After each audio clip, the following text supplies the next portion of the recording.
ഇതുപോലൊരു താറാവ് റോസ്റ്റ് നിങ്ങൾ ഇന്നേ വരെ കഴിച്ചിട്ടുണ്ടാവില്ല.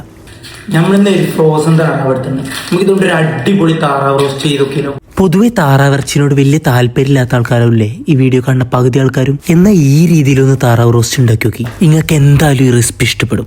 പിന്നെ ഇതേ രീതിയിൽ തന്നെ കിട്ടണമെന്നുണ്ടെങ്കിൽ ഈ വീഡിയോ സ്കിപ്പ് ചെയ്യാതെ തന്നെ ഫുള്ളായി കണ്ടോളി. നല്ല സൂപ്പർ മീറ്റ് കേട്ടോ. ഫ്രോസൺ, അതായത് ഫ്രോസൺ ചിക്കൻ, ഫ്രോസൺ താറാവ്, അങ്ങനത്തെ കൂടെ കട്ട് ചെയ്യാൻ ബുദ്ധിമുട്ടുള്ള ആൾക്കാർക്കാണത്. Okay okay. ഫുള്ള് തണുപ്പ് മാറുന്നതിന്റെ തൊട്ട് മുന്നേ ഒന്നിങ്ങനെ കട്ട് ചെയ്ത് കഴിഞ്ഞാലോ നോക്കി പഴം പോലെ കട്ട് ചെയ്തിട്ട് ഫുള്ള് തണുപ്പ് പോണതിന്റെ മുന്നേ, അതായത് ചെറിയൊരു ഫ്രോസൺ ഉണ്ട് കണ്ടോ, ഇതിങ്ങനെ കുറച്ച് കട്ടായിട്ട് നിൽക്കണേ.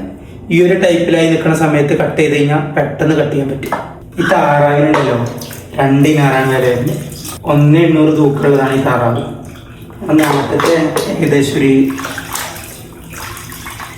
450 റുപ്യ.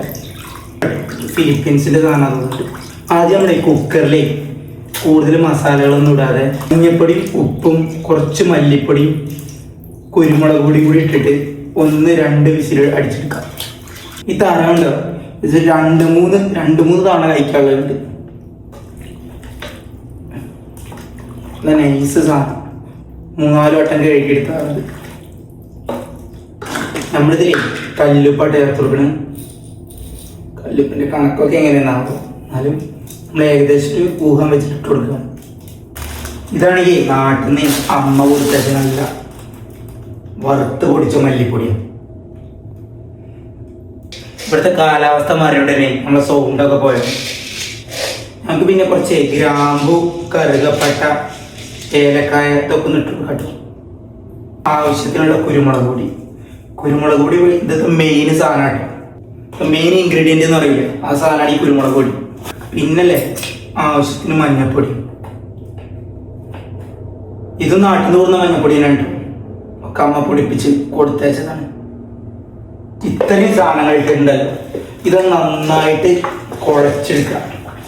കുഴയ്ക്കുന്ന കേട്ടോ പറയാ. ഇത് നന്നായിട്ട് ഇളക്കിയിട്ട് ഈ മസാലയൊക്കെ ഒന്ന് ഇതിൽ പിടിക്കണ പോലെ ഇളക്കി കൊടുക്കുക. വെള്ളമൊന്നും വല്ല ചേർത്ത് കൊടുക്കണ്ട കേട്ടോ. ഇതെന്ന് തന്നെ അത്യാവശ്യം വെള്ളം നമുക്ക് ഉണ്ടാവും. വെള്ളമൊന്നും വല്ലാതെ ചേർത്ത് കൊടുക്കേണ്ട ആവശ്യമില്ല. മസാലക്ക് നല്ല പിടിച്ചതിന് ശേഷം നമുക്ക് ഇതൊന്ന് അടച്ചു വെക്കാം.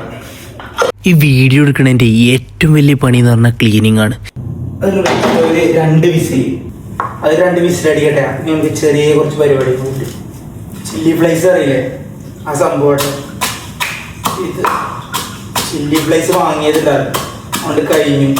അപ്പം നമുക്ക് വറ്റൽമുളക് പിടിച്ചിട്ട് അതേമാതിരി സെറ്റാക്കി വെക്കാം. ശരിക്ക് വീഡിയോ എടുക്കുക എന്ന് പറഞ്ഞാൽ ഒരുപാട് പണിയുള്ള പരിപാടിയാണ്. നമ്മളിത് എന്തെങ്കിലും ഉണ്ടാക്കുകയാണെങ്കിൽ അതിൻ്റെ ഒപ്പം തന്നെ നടന്നിട്ട് ക്ലീനിങ്ങും എല്ലാം നടക്കണം.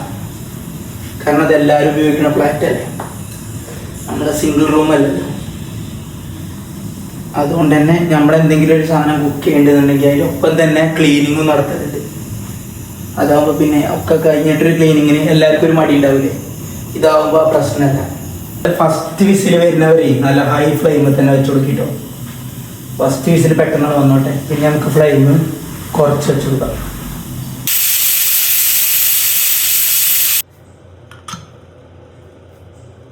ഇത് ഏകദേശം 2-3 വിസിലടിച്ച് കഴിഞ്ഞാട്ടോ എന്താണ് ആ മീറ്റിന്റെ സോഫ്റ്റ് കണ്ടില്ലേ, അത്രയും നല്ല സോഫ്റ്റ് ആയിട്ട് എല്ലാം ഇങ്ങനെ വേറിട്ട് പോകുന്നുണ്ട് കേട്ടോ. ഇനി നമുക്ക് ഇതിന്റെ അടുത്ത പരിപാടികൾ നോക്കാം.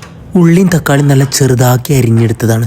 ഒരു പാൻ എടുത്തിട്ട് അതിലേക്ക് എണ്ണ ഒഴിച്ച് ചൂടാക്കിയതിന് ശേഷം നമ്മൾ ഉള്ളി അതിലേക്കിട്ട് നന്നായിട്ടൊന്ന് വഴറ്റിയെടുക്കുക. ഞാൻ ആദ്യമായിട്ടാണ് ഇത്ര ലെങ്ത്തുള്ളൊരു വീഡിയോ ആണ്, കാരണം ഈ താറാവ് റോസ്റ്റ് എനിക്ക് അത്ര ഇഷ്ടപ്പെട്ടു. അതുകൊണ്ട് തന്നെ ഇതിൻ്റെ ഫുൾ വീഡിയോ നിങ്ങളെ മുന്നിലേക്ക് എത്തിക്കണം എന്നുള്ളതുകൊണ്ടാണ് ഞാനിത് ഫുൾ ലെങ്ത് ആയിട്ട് ഇട്ടിട്ടുള്ളത്. ഉള്ളി ഒന്ന് ജസ്റ്റ് വഴറ്റിയെടുത്തതിന് ശേഷം അതിലേക്ക് ആവശ്യമുള്ള കറിവേപ്പില ചേർത്ത് കൊടുക്കുക. പിന്നെ നമ്മൾ ചതച്ച് വെച്ചിട്ടുള്ള വറ്റൽമുളക് കൂടി അങ്ങോട്ട് ചേർത്ത് കൊടുക്കുക. പിന്നെ അതിലേക്ക് ആവശ്യമുള്ള തക്കാളിയും കൂടിയും ചേർത്ത് കൊടുത്തിട്ട് പിന്നെ അതിലേക്ക് കുറച്ച് കാശ്മീരി ചില്ലിയും ആവശ്യത്തിനുള്ള കുരുമുളക് പൊടിയും കൂടിയും ചേർത്ത് കൊടുത്തിട്ടേ അതിൻ്റെ കളറ് മാറിയിട്ട് ആ റെഡിഷ് കളറാവണവരെ ഇളക്കി കൊടുക്കുക. അതിനുശേഷം നമ്മൾ നേരത്തെ വേവിച്ച് വെച്ചിട്ടുള്ള താറാവും കൂടി അതിൽ ചേർത്ത് കൊടുക്കുക. സാധാരണ ഈ താറാവ് റോസ്റ്റ് പറയുമ്പോൾ എല്ലാവരും മനസ്സിലേക്ക് വരുന്നത് ഒരു ബ്ലാക്ക് കളറായിരിക്കില്ലേ, എന്നാൽ ഇതുണ്ടല്ലോ പ്യുവർ റെഡ് കളറാണ്. അതന്നെയാണ് അതിൻ്റെ ഡിഫറൻസും.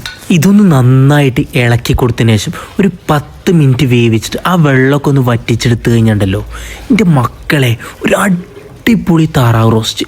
എന്തായാലും നിങ്ങളൊന്ന് മസ്റ്റ് ട്രൈ ചെയ്തൊക്കെ ഐറ്റാണിത്. ഇത്രയും ഫുൾ ലെങ്ത് വീഡിയോ എത്ര ആൾക്കാർ കണ്ടിട്ടുണ്ടെന്ന് എനിക്കറിയില്ല. എന്തായാലും ഈ വീഡിയോ കണ്ടിട്ട് ഇത് ട്രൈ ചെയ്ത ആൾക്കാർക്ക് ഇതൊരിക്കലും ഒരു നഷ്ടമായി വരില്ല. അപ്പോൾ വീഡിയോ ഇഷ്ടപ്പെടുകയാണെന്നുണ്ടെങ്കിൽ എന്തായാലും ചാനൽ സബ്സ്ക്രൈബ് ചെയ്യണം. പിന്നെ ബെല്ലൈക്കണും കൂടി അമർത്തി വെച്ച് കഴിഞ്ഞാൽ നമ്മൾ ഇടുന്ന വീഡിയോസൊക്കെ നിങ്ങൾക്ക് നോട്ടിഫിക്കേഷനായിട്ട് കിട്ടും ചെയ്യും.